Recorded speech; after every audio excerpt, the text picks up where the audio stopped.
Perfect तरीके से अपने इमोशंस को रिप्रेजेंट करने के लिए a poet should be given a licence, जिसमें वो कोई नया वर्ड्स अगर इन्वेंट करना चाहता है तो वो इन्वेंट भी कर सकता है।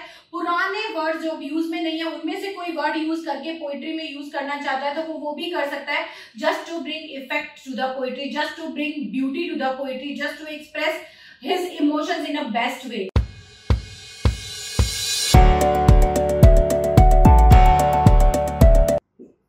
हाय स्टूडेंट्स, सो आज हम लोग स्टार्ट करेंगे आर्स पोएटिका।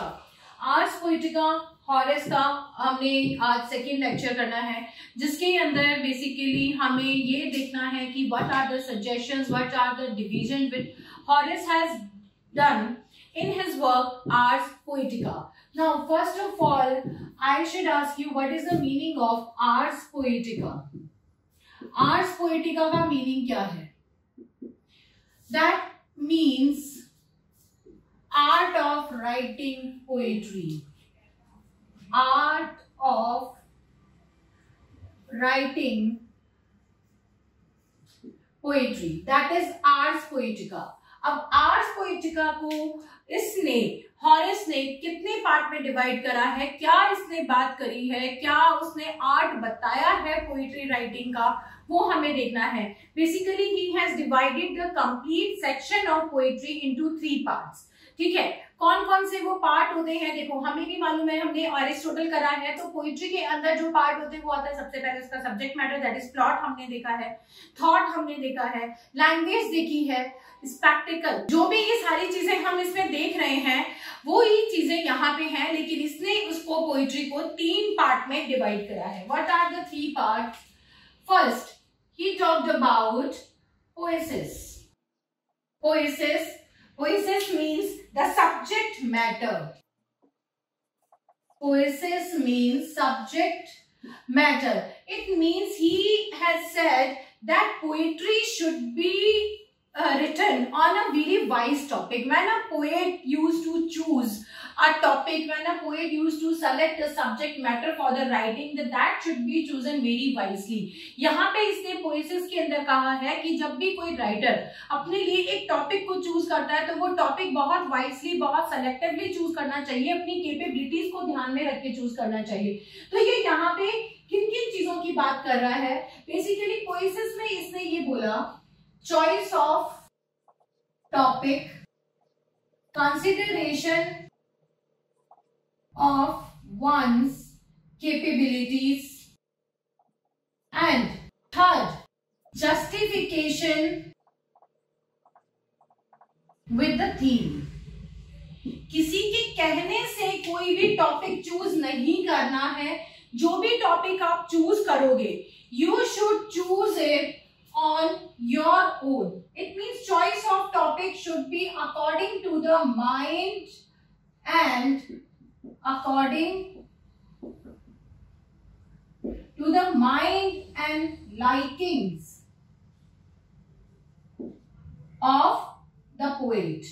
तो यहाँ पोएट अपनी लाइकिंग के हिसाब से, अपने माइंड के हिसाब से, अपनी इच्छा के अकॉर्डिंग ही उसे चूज करे।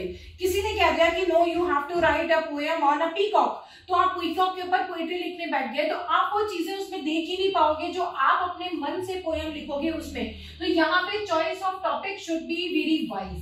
Second, consideration of one's capability. Poet को अपनी खुद की कैपेबिलिटी का पता होना चाहिए। ऐसा नहीं कि वो कुछ भी लिखे जा रहा है, ऐसा नहीं कि वो जानता है कि मैं इतना बड़े टॉपिक को हैंडल ही नहीं कर सकता, बट वो कह रहा है, आज मुझे कोई कह दे कि no you should start writing Ramayana, मैं नहीं लिख सकती, मैं वो संस्कृत ही नहीं जानती कि मैं उसमें लिख दूं, मैं उतनी चीजों को पढ़ नहीं पाई हूं अभी तक कि मैं रामायण की बारीकियों को समझ के लिख दूं। लेकिन अगर कोई मुझे बोलेगा कि हाँ ठीक है, छोटे मोटे किसी इमोशन को लेके लिखना है, किसी छोटी मोटी चीजों को लेके लिखना है, तो मैं लिख सकती हूँ क्योंकि उतना मैं लिख रही हूँ।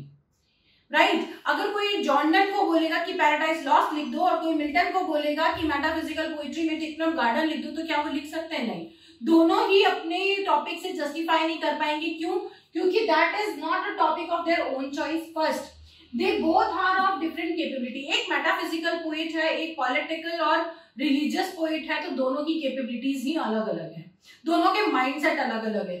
तो यहाँ पे consideration of one's capability is like the awareness of poet, जहां पे उसके खुद की अवेयरनेस है, जहां पे उसकी खुद की कैपेबिलिटीज की बात आती है, उसकी खुद की चीजों की बात आती है, उसको अवेयर होना चाहिए, कॉन्शियस होना चाहिए कि वो कहां तक जस्टिफाई कर सकता है।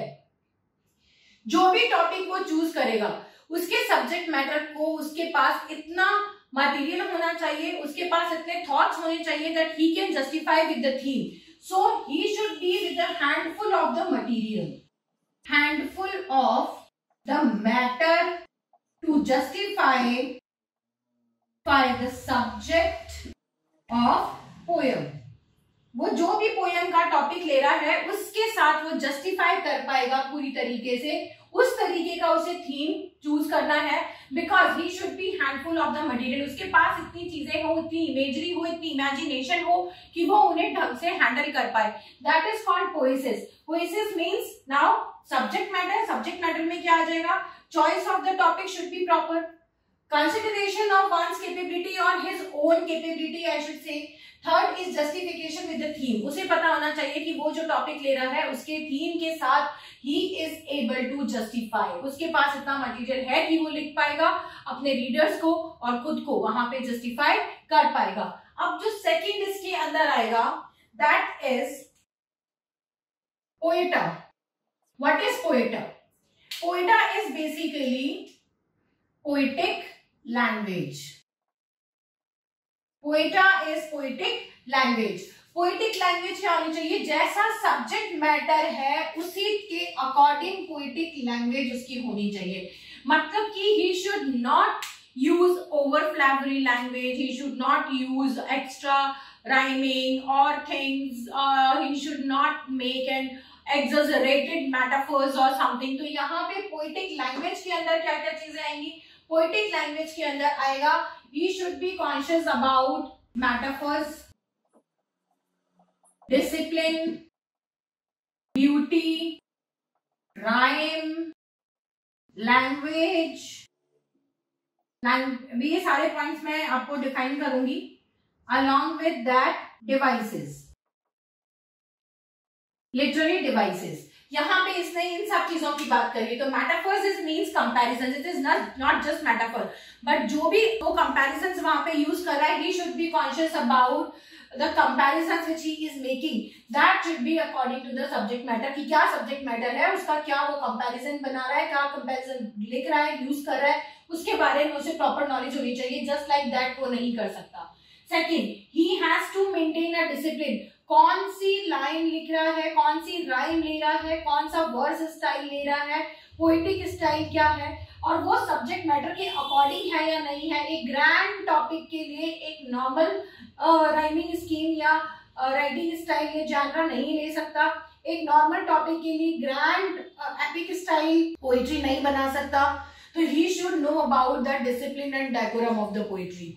Third, beauty. उसको पोएटिक ब्यूटी को मेंटेन करना है। ऐसा नहीं कि कहीं पे बहुत ज्यादा एक्सैजरेट करके चीजों को दिखा दिया, कहीं पे कुछ दिया ही नहीं है। तो एक प्रॉपर डिसिप्लिन और सिमेट्री के साथ चलना बहुत जरूरी है to maintain the poetic beauty.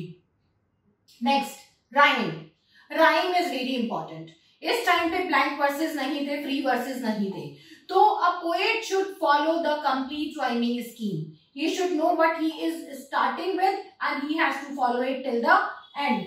Next is language. Language annoying नहीं होनी चाहिए, अब्यूजिव नहीं होनी चाहिए। कोई ऐसी लैंग्वेज नहीं हो जिसको पढ़ने के बाद किसी को बुरा लगे, कुछ भी ऐसा हो, तो ही शुड माइंड दैट। उसको ये सारी चीज कंसिडर करके ही अपना आगे का पोइट्री को लिखना पड़ेगा। दूसरा, पोइट्री की लैंग्वेज सब्जेक्ट मैटर या उसके टॉपिक से रेलेवेंट होनी चाहिए। ऐसा नहीं कि like rape of the lock वो एक मोक एपिक, वो एक लेटर जानर है, लेकिन इस पीरियड में यहाँ पे मोक एपिक्स नहीं होते थे। यहाँ पे एक छोटे टॉपिक को एक बड़े टॉपिक को छोटे लेवल पे ले जाके नहीं लिखा जाता था। तो लैंग्वेज मैटर्स। अब्यूजिव या इनडेकोरेटिव लैंग्वेज या डेरोगेटरी वर्ड्स यहाँ पे यूज नहीं कर सकते थे। Next is literary devices. Literary devices के अंदर जैसे एलिट्रेशंस हो गए, अपोस्ट्रोफ हो गया, हाइपरबेटन, पैराफ्रेसिस, ये जो सारी चीजें हैं, इसकी इन्होंने बात करी है कि पोएटिक ब्यूटी को मेंटेन करने के लिए, राइम को मेंटेन करने के लिए, इंटरेस्ट बना के रखने के लिए ये सारी चीजें भी यूज करनी बहुत जरूरी है। थर्ड इसमें आता है पोएमा।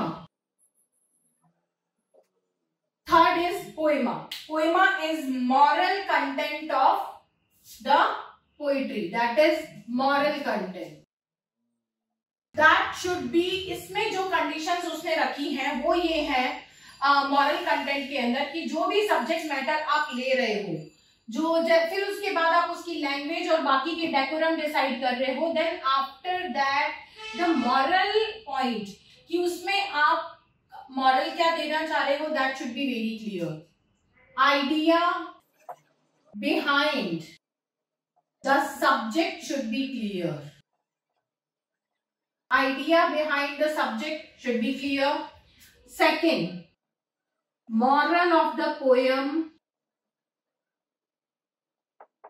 should be presented well.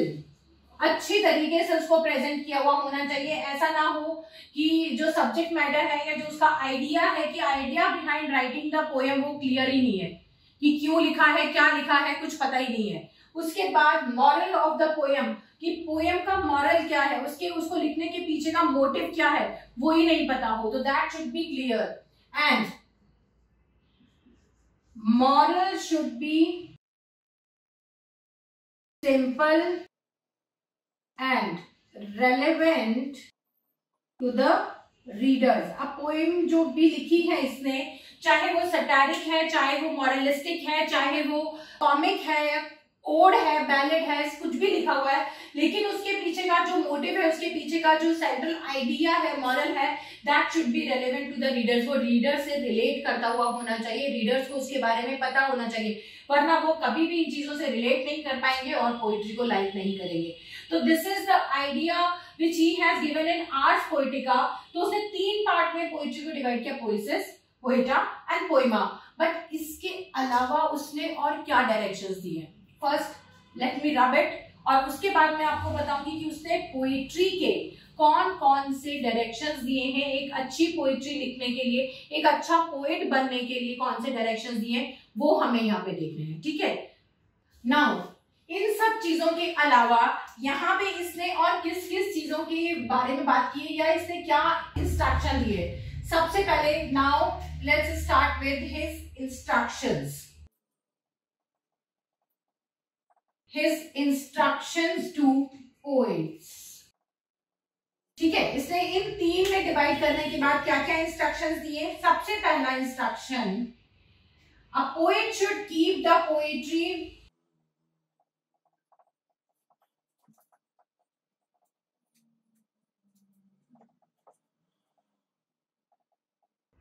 उसने सबसे पहला इंस्ट्रक्शन दिया, a poet should keep the poetry for 9 years with himself and then edit it again and again.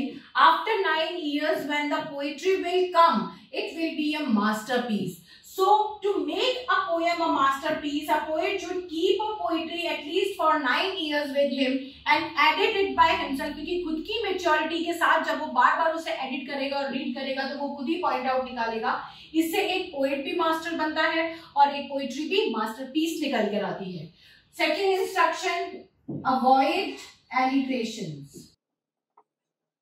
Second is avoid alliteration. Repetition of sound, consonants and assonance, ये सारी जो चीजें हैं उन्हें अवॉइड करना चाहिए क्योंकि उससे रिपीटेटिव साउंड से पोइट्री की रेसिटेशन के अंदर उसे प्रॉब्लम लगती है, तो वो वहां पे नहीं होना चाहिए. थर्ड,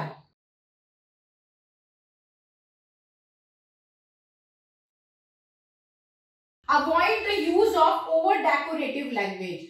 बहुत ज्यादा डेकोरेटिव लैंग्वेज, बहुत ज्यादा flowery language, over metaphors, use of over metaphor. So extra metaphor आप यहां पे बोल सकते हो. Use of excessive metaphors should be avoided. ये सारी चीजें अवॉइड करनी चाहिए to make a better poetry. ठीक है. नेक्स्ट यहां पर आएगा, फोर्थ इंस्ट्रक्शन है, that is very important. Avoid the use of Deus ex machina. What is Deus ex machina? Deus is the secondary or extra, that is Deus. Ex means extra, machinery. usage of या involvement of extra machinery, that is supernatural machinery. Deus ex machina means involvement extra or supernatural machinery और elements for the poetic justice.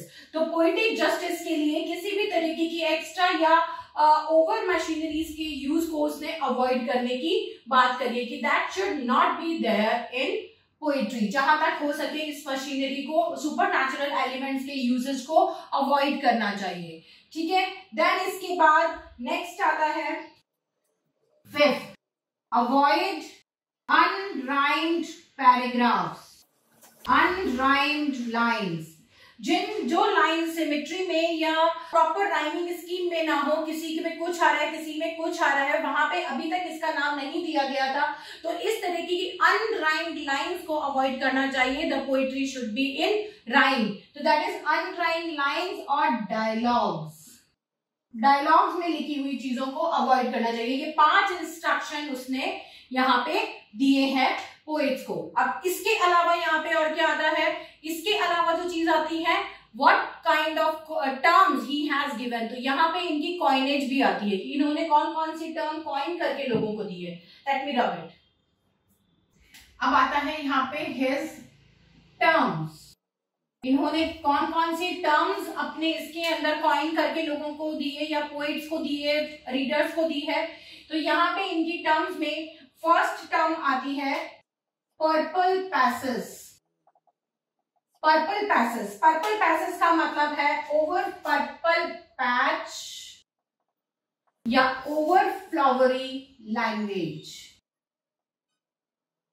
तो किसी भी poetry के अंदर particular एक part में बहुत ज्यादा मेटाफर्स या बहुत ज्यादा लिटरेरी डिवाइसेस का यूज और बाकी सब जगह नॉर्मल पोएट्री को लिखना, वो एक पैसेज एक अलग बन जाता है, जिसकी वजह से पूरी पोएट्री की सिमेट्री या डेकोरेशन खराब होती है। इस तरीके के पैसेज नहीं होने चाहिए, हर जगह इक्वल तरीके की चीजों को यूज करके उसकी सिमेट्री को बना के रखना चाहिए। सेकेंड जो टर्म इन्होंने यूज करी है that is decorum. Second term is decorum. Decorum means poetic beauty. Poetic beauty, discipline, उस symmetry वो सब maintain करना, that is called poetic decorum.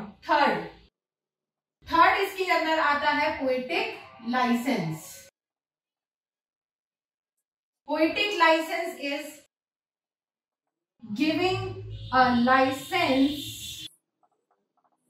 to the poets to coin new words or to use old words, to coin new words or to use old words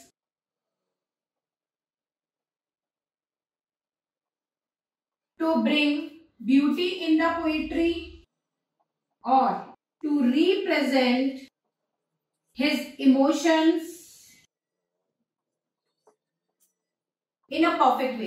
एक perfect तरीके से अपने emotions को represent करने के लिए a poet should be given a licence, जिसमें वो कोई नया वर्ड्स अगर इन्वेंट करना चाहता है तो वो इन्वेंट भी कर सकता है। पुराने वर्ड्स जो यूज में नहीं है उनमें से कोई वर्ड यूज करके पोएट्री में यूज करना चाहता है तो वो भी कर सकता है, just to bring effect to the poetry, just to bring beauty to the poetry, just to express his emotions in a best way।